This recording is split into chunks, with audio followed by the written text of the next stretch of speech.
How are y'all feeling? Okay, how many folks are full? Okay, well, don't make some more room, honey, because there's dessert. All right, so we are gonna keep our night moving. If you see the QR code that's at your table, scan it and feel free, honey, to donate that 7K that someone said wasn't a big deal. That's it. Hopefully, we'll see a few of them. So, of course, this is a fundraiser, but it is a community and conversation and us giving back to each other. So, yes, please do use the QR codes that are at your table if you want to continue donating throughout the evening and throughout our conversations. I have the pleasure of hosting and moderating the panel conversation with some incredible, badass women that make a difference, not just in their work, but in their community. And so at the conclusion of these bios, I would love for you all to just stand up and give these incredible women a round of applause.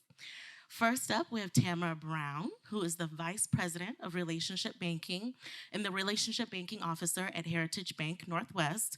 She's a financial expert growing deposits and working capital. Yes, girl. A true champion for change, she serves on many boards as an advocate for diverse and under-resourced communities. And then we have Kaysha Duffy. Kaysha Duffy is the Director of Impact for OnPoint Community Credit Union. She's a DI practitioner and a community connector. I know Kaysha, honey, she is, honey. She uses her voice and expertise to drive positive change in the financial industry. Will you all get on your feet, honey, if you're able, and give a round of applause to our incredible panel.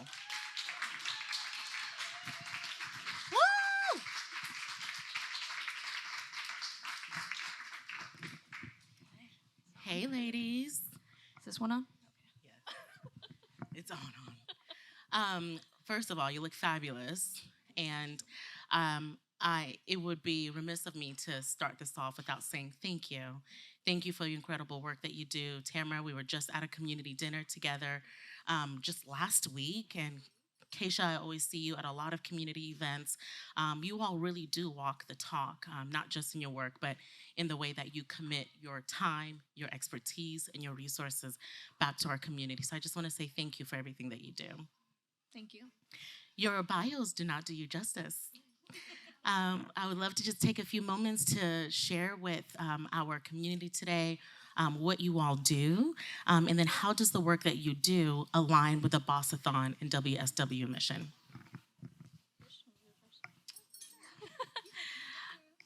So I'm the Director of Impact for OnPoint Community Credit Union. Oversee all our DEI strategy, our community partnerships, employee engagement, supporting small businesses and the whole ecosystem that Amanda was talking about.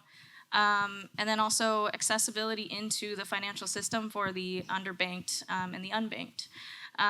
So obviously that small business piece connects really well to the WSW community. I always like to tell this story. I slid into Amanda's DMs on Instagram.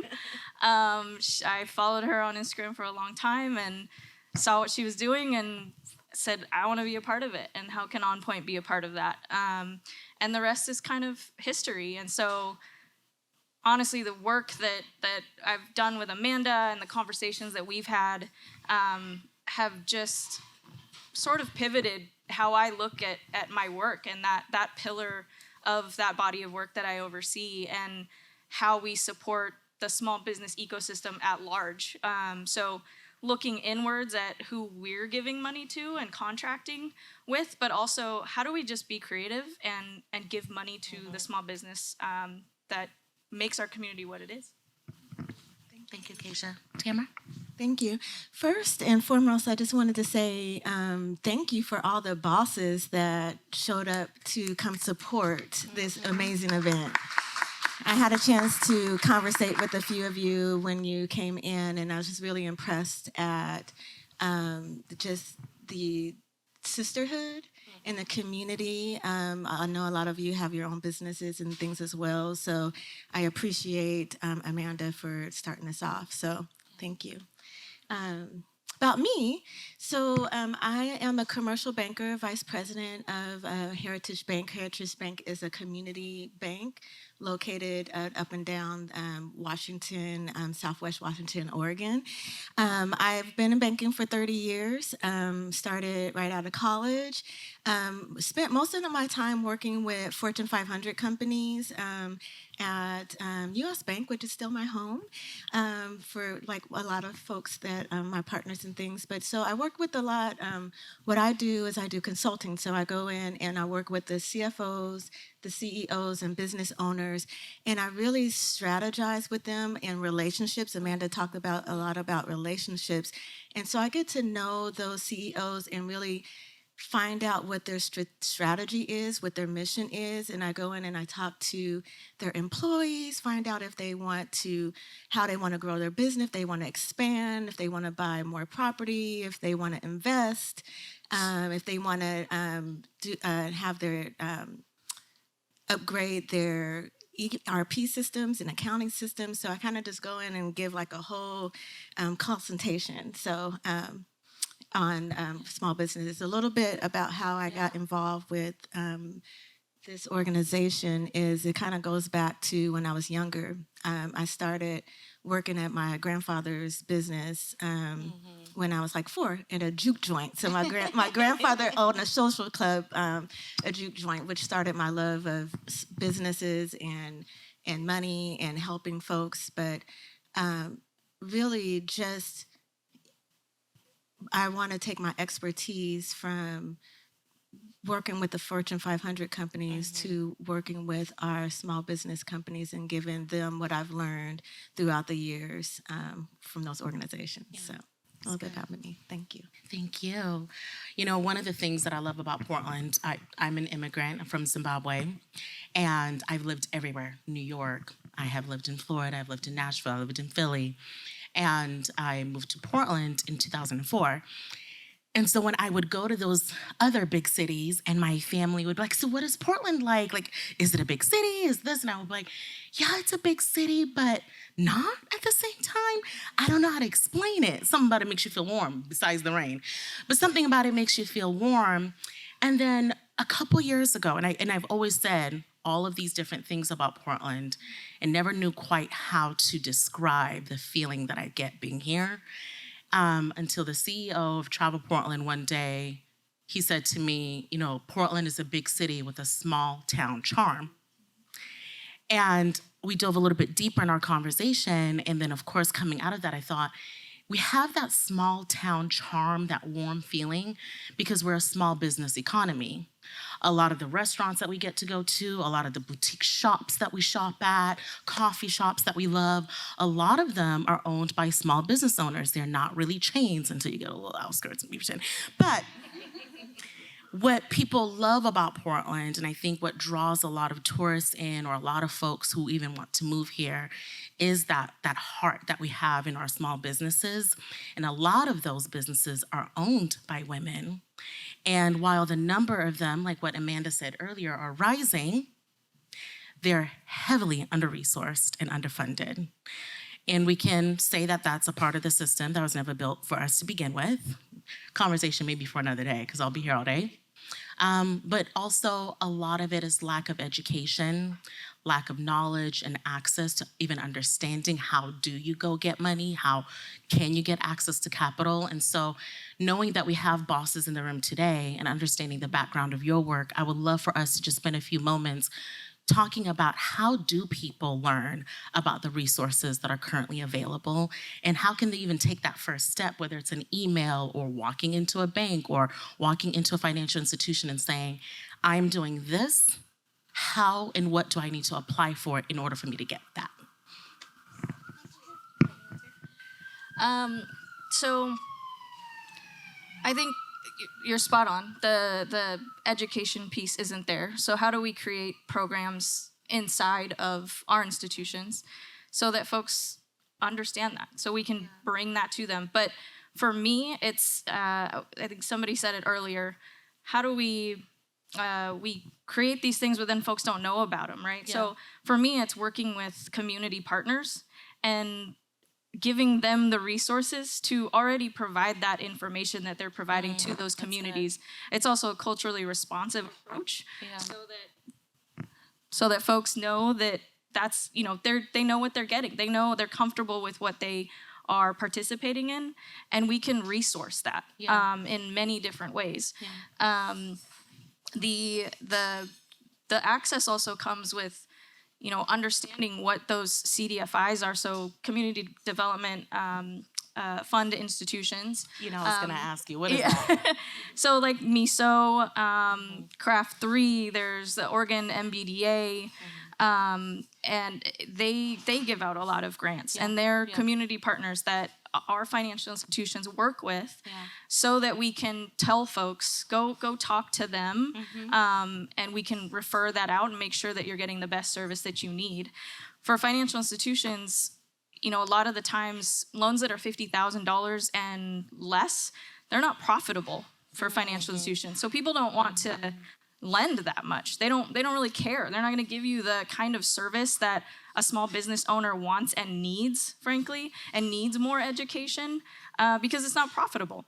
So the education on lines of credit, on secured credit cards, just making a relationship with a banker, like Tamara said, need to build those relationships to understand what those avenues actually are, because it very well, maybe not that it's that $100,000 that you need to get that attention. You need to build that relationship, understand what that $50,000 level and below is going to need from you, because it may not be those 2 years of profitability statements and P&L, statements, all of those things. It may be less.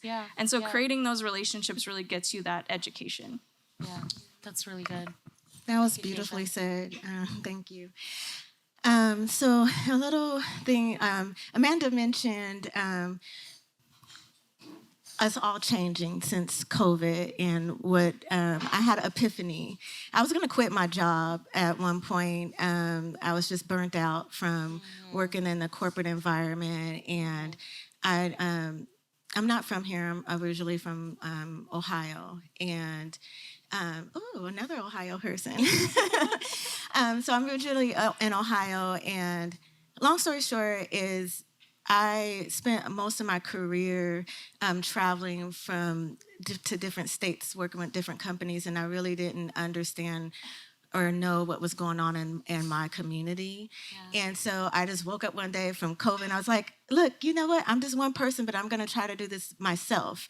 And so really what I decided to do, and I felt like my superpower is connecting folks. So I get a lot of small businesses that come to me for loans, and come to our bank for loans. And what I notice is that they don't have the resources or the knowledge or the network to be able to navigate through the financial system. Banking is an old game, y'all. It's an old game, and a lot of the successful business owners and the large business owners, they really, how they get around in that game is knowing the bankers, because it's just like you're gonna having a relationship with those folks, because folks like me and other bankers and Kaysha, we can fight for you when we know you and we understand your mission, we know what you're doing in the community.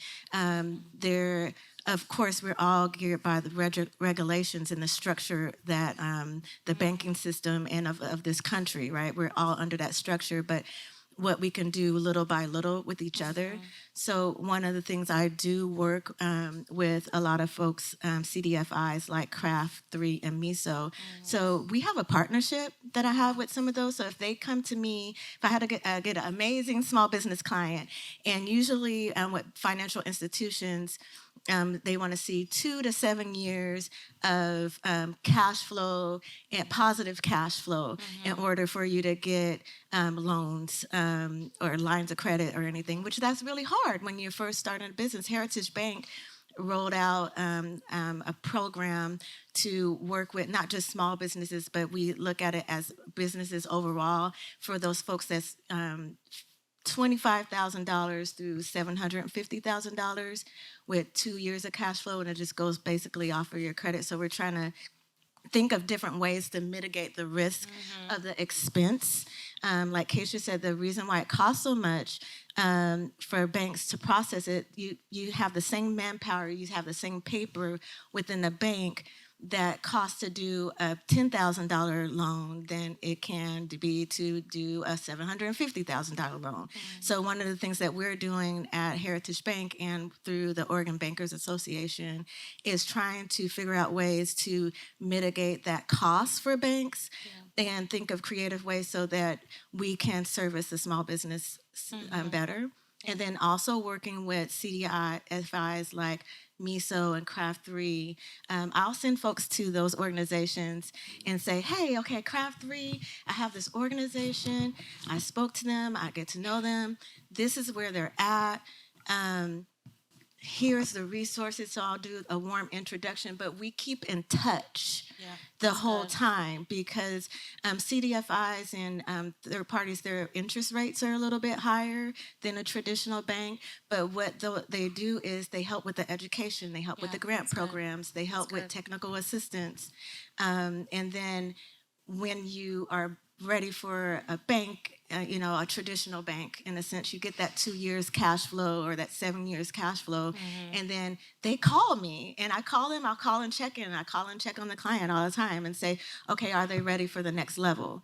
And then the whole time, I know them. I have a relationship with them as well as the other people. So when they come in to meet to our bank for a loan, it's not, I don't know this person. Because on the other side, when we're advocating for loans, we go in to that dark cloud with Wizard of Oz. And they, for credit, we are advocating for our clients. So a big thing is having relationships with your bankers and having relationships with the folks at those CDFIs. That's a big deal. That's good. I can't stress, those are really good answers for both of you. I can't stress the relationship piece more. I think everything that I've ever done in my business that has been successful has been the outcome of really great relationships that I've built. So I couldn't stress on that more. But even when it comes to financial institutions like yourselves that you all represent, folks are often fearful about the money conversation in general. And if you're not fearful, good for you. I want some of that juice. But where I come from, it's a hush, right? Like you don't talk about money. You keep it in the house. You don't tell people what you're making. You don't go ask anyone for money. That's how I grew up, right? And so that narrative circling around our communities prohibits us from making progress in our businesses. And then there's some folks where they have a side hustle. That side hustle is really good, but they stay in the 9 to 5 because they're fearful to tell anyone what they need to get to that side hustle and turn it into a corporation. And relationships in financial institutions, I would say, play a huge part with educating folks to say, we can talk about money. This is a good thing for you. Let me educate you. But also, when new tools or products are coming out or opportunities, I'm gonna give you a call so that I can continue helping you fund that, right? So I love that piece. But speaking of fear, the inflation and current recession, depending on what calls you're on, because some calls is someone who's like, it's not here yet. And I'm like, honey, have you seen how much bread is? It's here. But inflation and recession before us, we're noticing a decline maybe in folks spending money on products, they're spending less money on services. And so there's some small businesses that find themselves in a position that they would benefit having conversations with your financial institutions. What new strategies and approaches are you all seeing right now in the disbursement of capital to small businesses in the midst of a recession and increased inflation? I'm not a small business banker, but I've been in banking for 10 years, and I think what I'm seeing the most is that, again, I'll reiterate, when loans aren't profitable, they don't want to give them out, right? Yeah. I'm seeing more of that, I think. I'm seeing more of, also as a DEI practitioner, and we don't need to get into that today, but as a DEI practitioner in a financial institution, also, I see a lot more of the risk conversation that goes up. Yeah. I like to call that perceived risk, not actual risk. So we're talking about certain communities that need funding. They need capital. We're talking about certain communities that need loans or a bridge to gap something, and then all of a sudden it's way more risky, right? Yeah. That's perceived risk. Mm-hmm. We know in our communities, we know we pay money back. Yeah, we do. When there's data to show that. Yeah. So what I'm seeing a lot of is that conversation, I think. But at OnPoint, we are trying to bridge that gap. So that small business lending that is $50,000 and below, how can we bring more of that in? How can we look at the requirements, talk about mitigating the risk, but also understanding the perceived risk piece of it? How do we get more folks into that arena and make referrals out when those things need to happen? Good. How do we have those conversations about lines of credit? If your business is doing good, get a line of credit, like right now. Rates may not be good, but get that line of credit so when you need it, you can bridge that gap. Yeah, that's good. Those margins are tiny, right? If a line of credit can help you make that margin a little bit bigger, that's get good. It. That's good. Thank you, Kaysha. Thank you so much. There's a lot going on in the country and our world right now. In banking and with lending, they're cyclical through time. Like there was the Great Depression, and you guys all know clothes come back in style. Things go in and out. There's a wave, and right now we're in a wave of what actually, some of us, pieces of it we've never seen before. But basically, when things get tight with the Fed raising the rate on lending and as far as like raising the rates for deposits and the state of what's going on in our society right now in our markets, banks have to be more careful, and they each bank, and here's what I say, I think about banks and CDFIs, I say that together, as a small business owner is knowing the relationships and knowing the connection. While my bank may have banks have buckets. There's buckets of industry. So there's commercial real estate, there's retail, there's all different industry buckets. And based upon what is going on in the market, banks will start to slow down how much they're lending in those particular buckets, right? Yeah. And it's all different for each bank because each bank has a different mission. They have a different client set. Yeah. So, one of the things I would encourage is to do either by networking or do some research on what those different banks are open to. So if you're a retail company or you're like, oh, well, I know this bank is really, they still have their funnels open up in retail. So really doing your research or asking someone or asking a banker or going to their bank, what industry types are you open to right now? And that will, really help. There's a lot of different other Oregon Business has a lot of grants. They have technical assistance, Prosper Portland. There are so many amazing places, like Amanda said, amazing nonprofits and amazing, there's government programs. I've seen there's a lot of money coming out for all these government programs, but it's like, how do you know about them before they come out, right? And doing your regular job, running a business is kind of impossible, and it goes back to the relationships. We having an ecosystem. I often send out, if I get something for Oregon Business or Prosper Portland, I'll send it out to my networks, and that's really what all of us need to do is share it, because there is lucrative. There's enough money out there for all of us. Nobody needs to be fighting about it. You can even get together and be like, hey girl, like my business is this and your business is this. Let's all 5 or 6 of us, let's strategize on this particular grant here and be like, okay, maybe you do this part. And it's going to take being creative and working together to try to think about different ways that we can collaboratively work on grants together. Because, who has the time or the FTE to even do that as well, So yeah, I'll say that. I'll stop That's there. really good. I love that you brought up coming together and saying, what do you do? But then also, how do we apply to these grants together? At our home, we host creator huddles. And pardon? We host creator huddles, and we've done a few that we've brought people together and say, this grant, honey, is due tomorrow at midnight. I would love to say it's due in a month, but some of us are procrastinators, honey. But anyway, it's due tomorrow at midnight. And so what do we need to do? You're great at writing. You're great at creating and coming up with ideas. You're really good at videography or photography, etc. Do we have images or do we have content that we can put together to apply for this grant?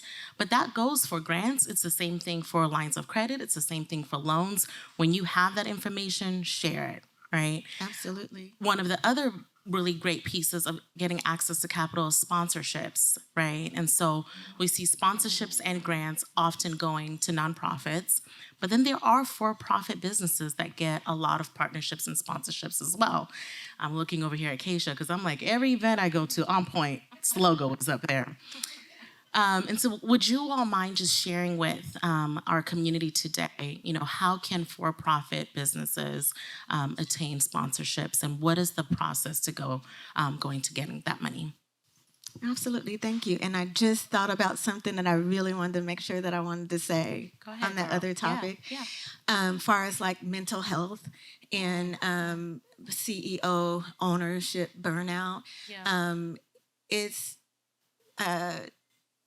hold each other accountable and lift each other up. Far as like, girl, I'm burnt out. It's okay to say that. And a lot of businesses, a lot of Fortune 500 companies that I work with, they have stopped and started like 20, 30 businesses.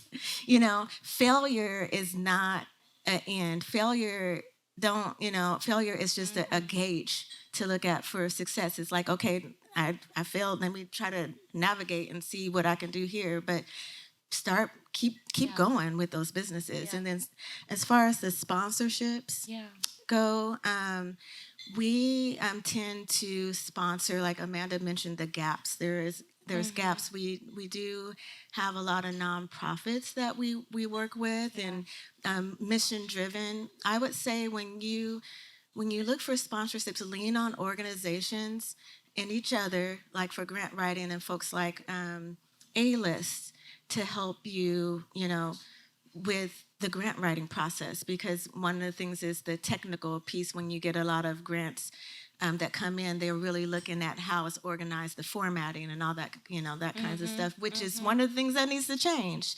But till that does, it's like leaning on each other for that.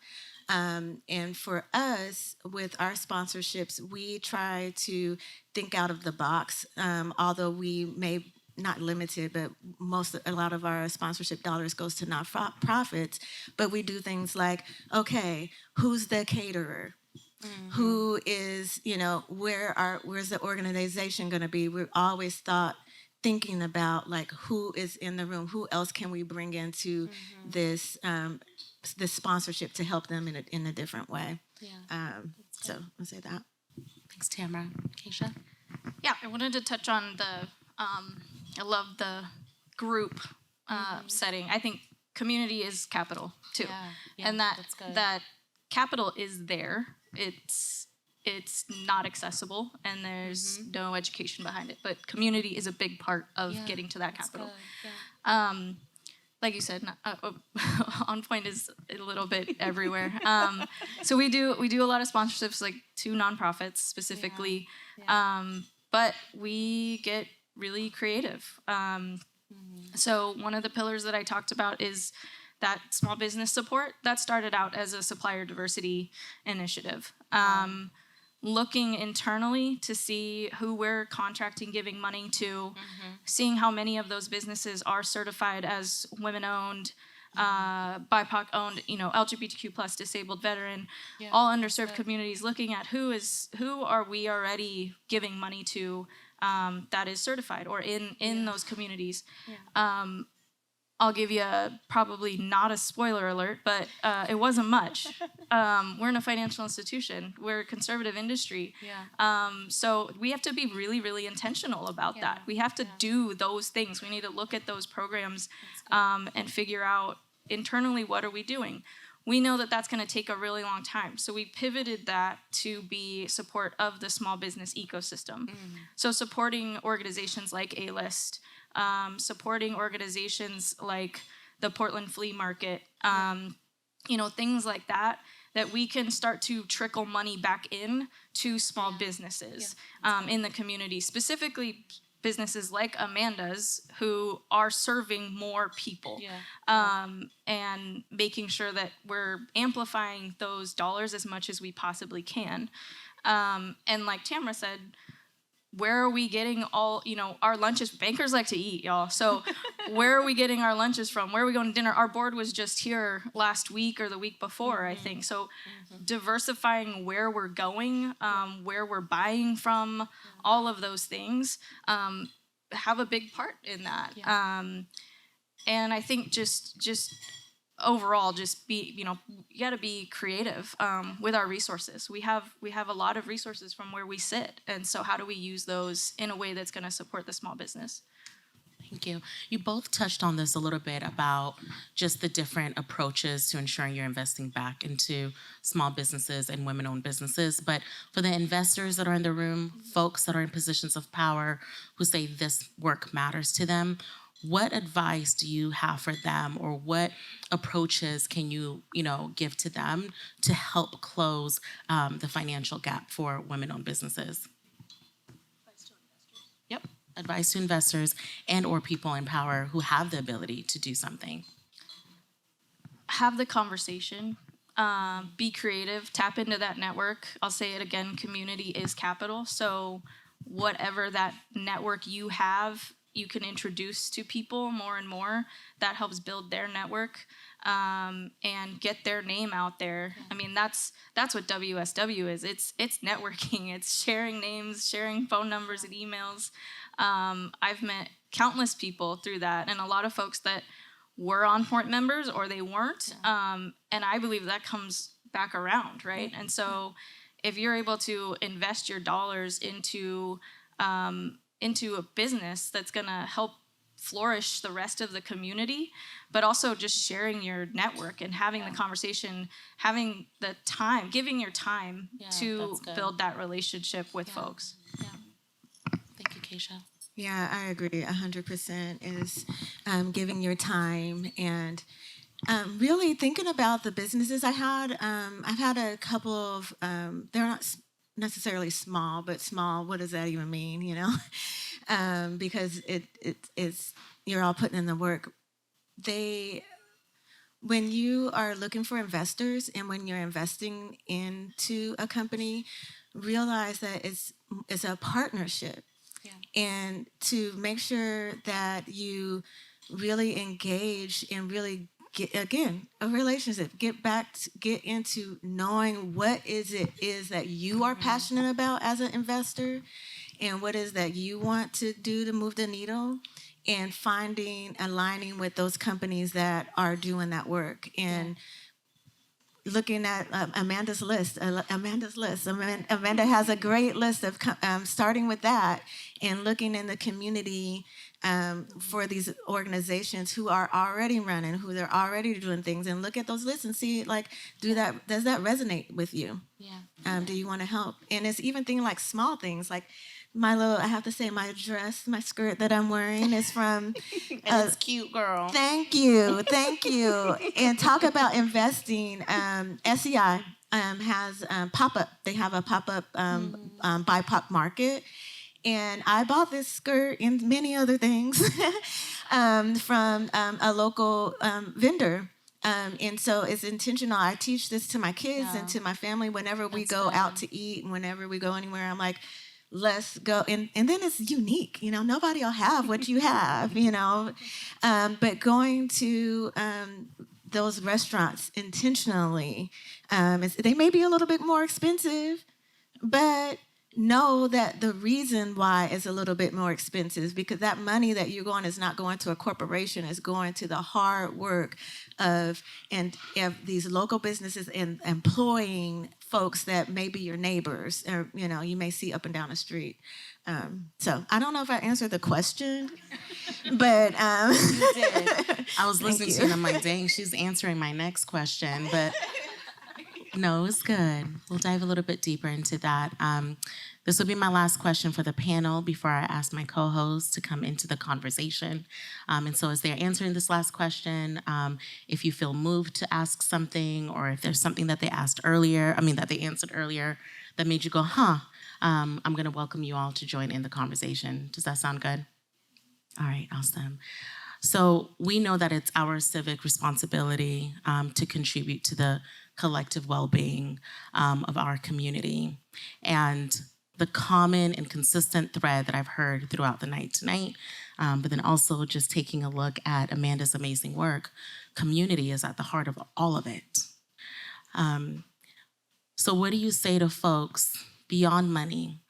Because there are some of us who can give, and we all give differently. But then there's some of us who are on the receiving end, are not in a season to give. What other ways can the community contribute that is not money related, that can still ensure prosperity of women-owned businesses? That's a great question, especially now with inflation and just trying to keep things afloat. I think showing up to events, to pop-ups, especially when they're free. I mean, if we're really talking about when there's no money involved and folks are just trying to get their name out there, or it's a low-cost ticket, go. If you can. Your time is valuable. You'll learn something. You'll meet somebody. A lot of times, those stats, when people are putting on those events, those stats are used for grant applications. So show up in numbers. I think that's really important. There's a lot of places that I've been where, it just spoke volumes to show up. And I've had people show up for me too. And so I think that really means a lot, and centered on community. I mean, I think that's one of the best things that you can do that doesn't cost money. So and good. Sharing on social media, shouting them out from the rooftops, doesn't cost anything, right? So just show some love, I think. Yeah, that's really good. Thank you, Kaysha. Thank you. Love. That's a big one. Like, show some love and go. Like I said, I teaching my kids the value of small businesses and why it is to go to local businesses. Oh, that's okay. Oh, I mean, it's a cute. I thought it was a ringtone. I was like, okay, bringing back ringtones. It's a super cute picture of you up there. Share the access. I love it. But yeah, back to how do you support businesses when you may need support, or you may not have been there. She mentioned going and showing up, but everybody has skills. Everybody has gifts. Yes. Everybody has a gift that they can offer to this world and to someone else. And that's how we get stronger. Like, we think about back in the day, I've been doing a lot of, soul searching and thinking about, there's so many different things. There's great things that's going on with this world today, but there's things that we're missing, like family and community. And we can get back to that. Like, if you have a skill and you're like, oh my gosh, I am such a good writer, kind of going back to that, or my kids, there's a caterer.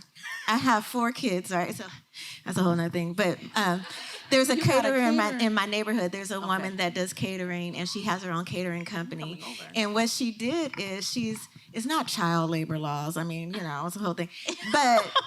But she's employing, our kids are working at her business during the summer, and they're learning. My youngest child started their own business when they were 12. I know that's right. And it was very successful, and then COVID happened. But it's teaching our kids. They learn those lessons through seeing the business owner grind and doing all that stuff. that doesn't take any money, for good. you or your kids to go. Can you clean up? Can you help? Can you offer any type of services? And ask, a lot of times that people don't even know that business owners need the help. That's and so right. sometimes we will, we might need you to, say something. That's good. That's really good. What you need. Tell us what you need. Tell the community what you need, and you will be pleasantly surprised to know that they'll show up. That's so good. That's so good. Thank you, Tamara. I resonated with both of your answers. I started, I'll never forget, I was 7 years old in Zimbabwe after my father died, living in a patriarchal country like Zimbabwe. My uncles told my mom, just come home. We were living in America. We went back. They said, just come home. All the uncles will take care of you. Our tribe will take care of you. And my dad owned businesses before he passed away. And my mom said, that's all right. I can take care of my own kids. I'm going to take over my husband's businesses and start my own too. And at 7 years old, I would every single night, my mom ran a transportation business and a trading business. And we had this space at the bottom of our house where she had this long table. And I would run down there after bath time, and she would pull up a seat for me. And all these men would sit around the table, and my mom would be at the head of it. And they would bring all the money, all the coins, and all the cash. This is before Apple Pay, honey. All the cash would come to the end, and there were a few times that my mom would say, okay, count it. Yeah. And all these men would be like, girl, what? She's 7 years old. And she said, and she knows how to count. I want her to learn right now to not be afraid of money. Yep. And that moment, till this day, I always share, changed the trajectory of my career before I even started one. Yep. My mom always told me that it's important for you to not be afraid. But had she not started early with me, I don't know when I would have had the confidence to start my own business. So it's so important to not only for us to sow into our children, but to also continue to propel that community forward of helping each other, teaching each other, because we can't wait for a system to come save us if we don't know how to save ourselves. So thank you so much to this incredible panel, y'all. I would love to open it up to our audience co-hosts. Does someone have a comment and or a question to share with the panel? I have a question. Hi, so I'm a small business owner, and first of all, I appreciate your shares. I actually have never been to an event where financial experts and bankers actually came and spoke, so that was amazing. So I know that you all mentioned having relationships with financial experts and especially bankers is important. As a small business owner, that's a little intimidating to me. What would be a good maybe first and second step to get that relationship started? I have my business cards with me. There's a first step. I'm sure Tamara does too. First step, talk to wherever you bank right now. Talk to the people at the front line. Those are the people that will know. Like they're the heart and soul of the organization. Really, they get paid way too little to know how much they know. Yeah. So they'll know who to connect you with, and then tell them to reach out to you. You don't need to reach out to them. Tell them that they can reach out to you. You're interested, and they will, and see if that fits. It's kind of like for me, it's kind of like finding a therapist. Like maybe it doesn't work. Maybe that one doesn't work for you. Right. Go find a different one. Yeah. Go talk to somebody else, right? Say exactly what you need. Don't try to whittle it down or make it more palatable. Say what you need, because that's who you'll be able to find the right person, the right banker for you. And if it's not that person, there might be other people that banker also might refer you to, or say, you'd be great to talk to this person. And the connections just build from there. That's good. Yeah. Thank you, Kaysha. You got it. Okay. Thank you, Kaysha. Anyone else? Yes, share with us your business. Yeah, you have business cards? I have digital ones. I'm a digital marketing strategist. Oh, come on. Oh my gosh, that's awesome. She takes blank checks too. Anyone else?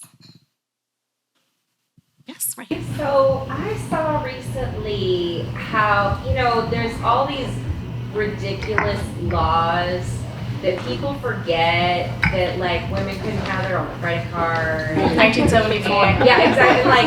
But I didn't know that we couldn't get business loans till the effing 80s. I was like, Wow.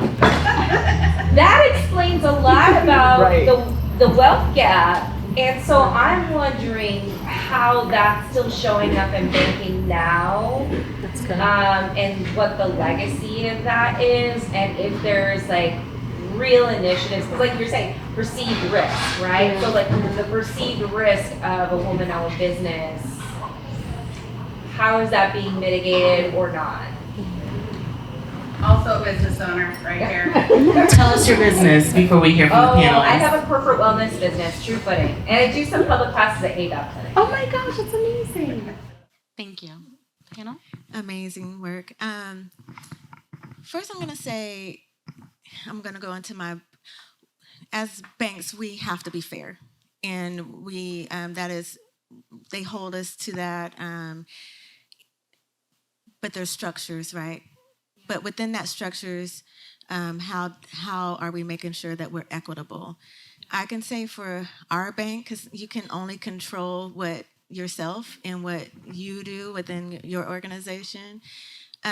We make it a point to have relationships it's the relationships. I keep saying that is to have relationships with those women-owned businesses. And when, like, if you came to me and you like, oh, I am having this hard time, I can't get through, we have a conversation, explains what you're going through as far as like your loans and stuff. I personally have taken live issues from the clients in the community and gone to the Oregon Banker Association and have gone through up the chain, and it's like, what can we do there's sometimes we can't do, within the guidelines, but what can we do to mitigate this for all people that are experiencing issues like you are? I don't know if that completely answers your question, but there's a lot of involvement going on to make sure that things are fair. And if you ever feel like you haven't been fairly treated, please, stand up and through that relationship, let that person know. I don't know if that answers. You good?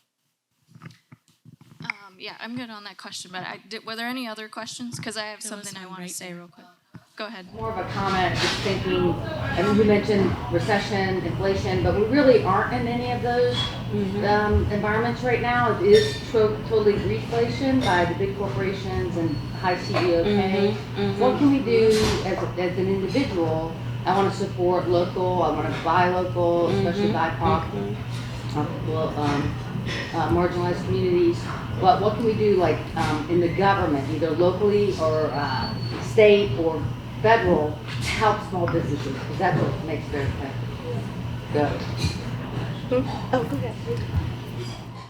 That's a really good question.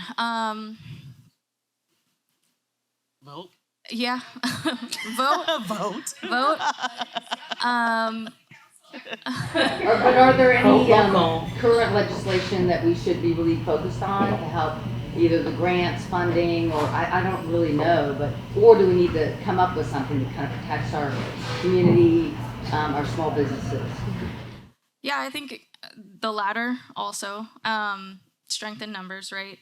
For OnPoint, we're part of the Credit Union Association, and so there's a lot of talk about how we legislate, how we lobby, things like that. And so OnPoint has a new government relations department and government relations director, and so there are specific legislation, specific bills that we are looking at that we want to make sure that folks know we are behind, and whether that's we help fund it, we lobby it. We're in DC all the time, talking to our association, to our credit union partners about what can be done about that. And so specifically, I don't know which ones exactly, but I can tell you that we're always working with the association and trying to figure out what that is. And one of those ways we did that was implement a government relations department. And as we all know, we're in Election season? a really great time right now to reorganize our city structure. And really what I would say is there's so many great folks running out for those new roles.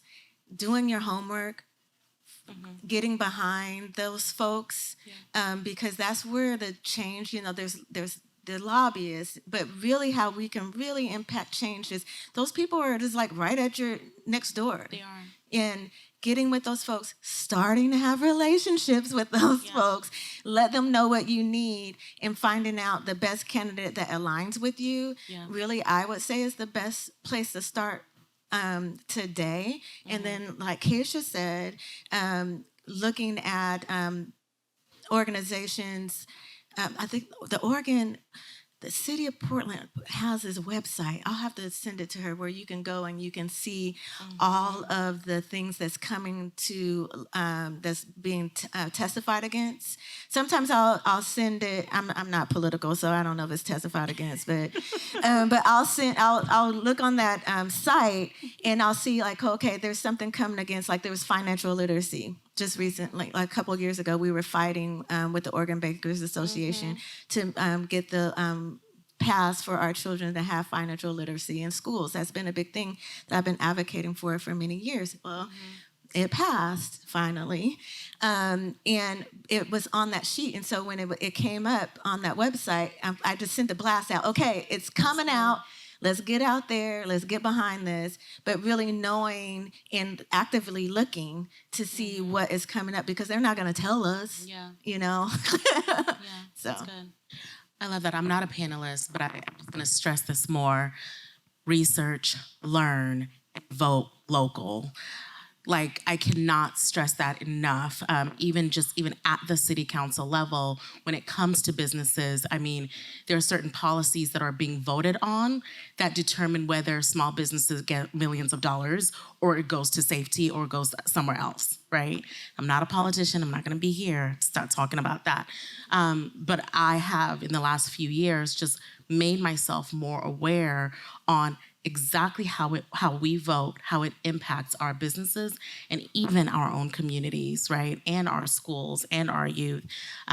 It can get daunting when you're turning on CNN or MSNBC and you're seeing what the nationwide election looks like, and you're like, oh, what difference can I make? You can.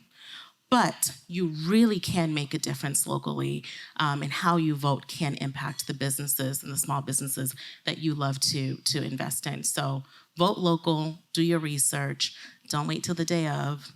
100%. I learned, but even if you did wait till the day of, research. Dawn? I just wanted to speak quick to what you mentioned about state and local. So I sorry. I grew up in the state of Oregon. I work for Oregon Health Authority, and I'm a Black and African outreach strategist for the state of Oregon. So part of what my job is to do is to connect with the Black and African community on ways that you can work with them. So during the pandemic, we were just overwhelmed with the amount of support that is needed.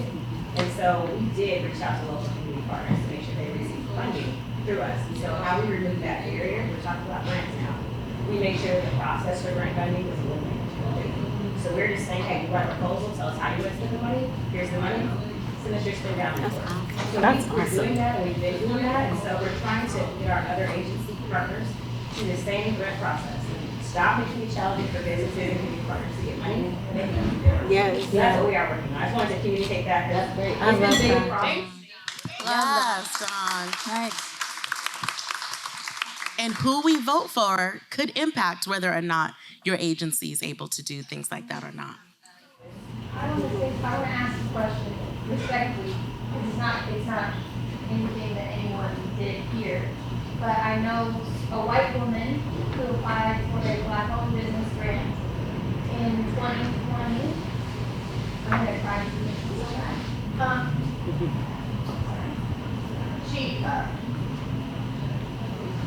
people in Oregon caught that grant.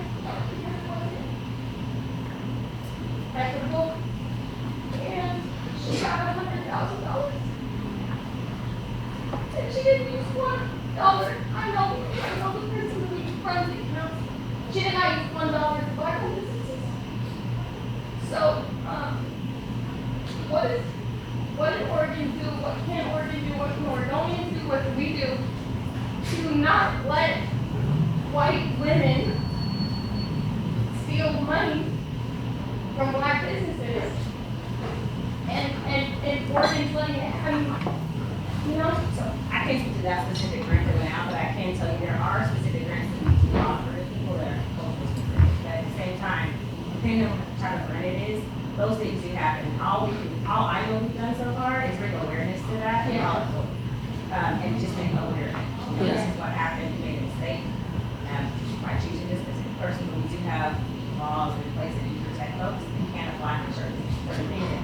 I don't want to go into that conversation people identified, but that should be critical. So I just want to let you know that we do get those quite often. And the lawsuit that came from folks, like, is there a way we can fight those kind of lawsuits? That's a great question. I don't have the answer to that. I can't do that. Yeah. I'm not in politics, honey. I feel like I have to keep saying it again to the camera because I don't know where this is going. Okay, it's not my lane, but I know a little something about people. And thank you for sharing that. And I really admire your passion because that is a real thing. And there was a grant, and again, I don't know where this is going, so I'll leave names out of it, but there was a grant specifically designed to give relief to Black-owned businesses in the Black community in 2020. And it was gut-wrenching seeing the lawsuits that were going against it. And then also, the amount of funds that were stopped to people who really needed them. Because there are people who have always had access. In fact, access was created for them that were going after that grant and keeping it from people who have long needed it. What I will say is that while I'm not equipped to talk about what policies can be put in place or what lawsuits that people can do to fight against the lawsuits that these grants get, what I can say is that there is power in people that look like them rising up and saying that this is wrong. And there are too many times that we have allies, we have advocates, and we have accomplices, self-identified, who say they care about our people, and when things like that are happening, no one says a word. And so I don't know what policies, because I'm not a politician and I'm not a lawyer, but I do know something about people. And the more you see people that look like you checking you, the less likely you see people like that coming after things that do not belong to them.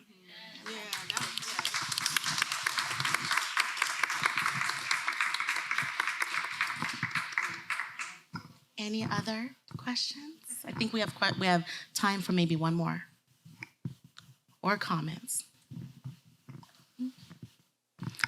Yeah? I just Last want to words. say thank you all for being here, for supporting A-List, for listening to us talk. It's not always the most exciting topic to talk about banking. It was today. But it was today.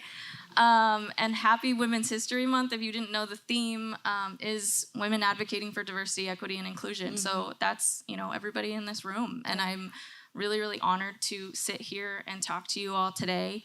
And in that spirit, OnPoint's gonna give $10,000 to A-List today.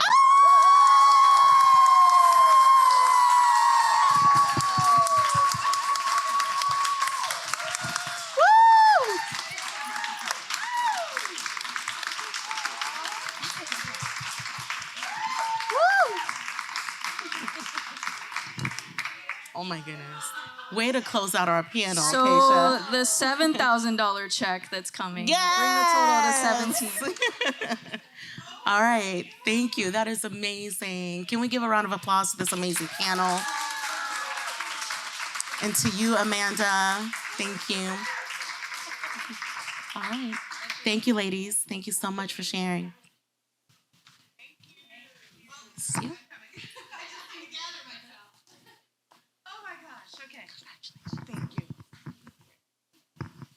Okay, well, I can't, I need to talk, but I'm a little, thank you. I really had no idea. I'm not being like a whatever, beauty winning an award or something. I really had no idea. Oh, should I wave, Dawn? Okay, all right. I am a beauty queen. What am I saying? Okay. Thank you so much for being here. This is a new format. You know, I couldn't have done it. Please, Karen, stand up. Come up here. I could not, and you wouldn't be here if it wasn't for this woman. And I just have to give all the credit because just having someone to think through who is in the DEI space, that I am not, by the way. I don't want to misrepresent here, but I'm learning from so many incredible women that I want to learn from. And Karen is one of those women, and she came into my life almost a year ago. We've been working together ever since. And shaping the work in ways that I didn't know has come from my partnership with Karen. And so I want to make sure everyone knows, hire KF Curates as well, because she knows what she's doing. But when you're creating something that doesn't exist, and I really do believe this format, I haven't seen it anywhere, you know, and I'm not trying to be cool about it, but we really need to dig into conversations that drive action and not, I love empowerment conversations. We even said, we love a good empowerment brunch. We love those, but we need this too. We need conversations with leaders in the work, doing the work, talking about it, hopefully inspiring you around the table doing the work. And I know we've got educators in the room, we've got business owners in the room, we have people in banking in the room, we have nonprofits representing. I mean, we have right here, even just right here, I know there's gonna be ripple effects from here. And so I want you to know, in addition to that incredible news that I just received and you witnessed from OnPoint Credit Union, who has been a huge supporter of this work. I met Kaysha on a Zoom call, and after the DM, sliding into the DMs, yes, on a Zoom call, and we were connected, and she's been supporting the work as it's been shaping through the people that we work with. WSW has done, last year we did 5 meetups together collectively. We've distributed $55,000 to nearly 50 women-owned businesses.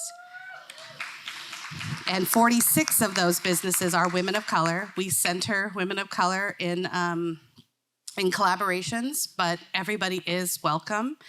And we need everybody in this work. And I just want you to stand with me as we say these numbers. And together, this event alone, and I want you to think about when you decide to get together with people, the impact that can come from that. Just by you showing up and buying a ticket, this group in this room has distributed $4,467.80 to women-owned businesses. This is 100% women-owned business led.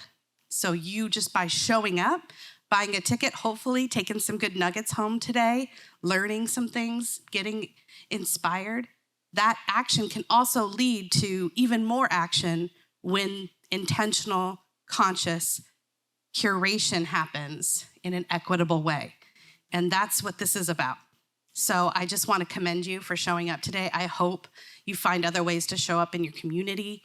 And just by this example, you feel what that feels like. Because in addition to that being distributed, in addition to the $10,000 Kaysha just mentioned, we've also raised in donations $1,235 just from this event. So thank you for contributing. And then I want to thank, where's Chef Fatu? I don't know, she's probably in the back. I hope you all enjoy this amazing meal. I have been to so many events where I haven't been able to eat because I'm a pescatarian and I still pay the ticket price. I messaged every single one of you asking you about this was my own little dream as a pescatarian. I was like, will anybody ever ask me what I want to eat? And so because I am part of leading this event, that was important to me, and it has been in every WSW. We always have a vegan option. And come on, Chef Fatu. Yes. Can we applaud?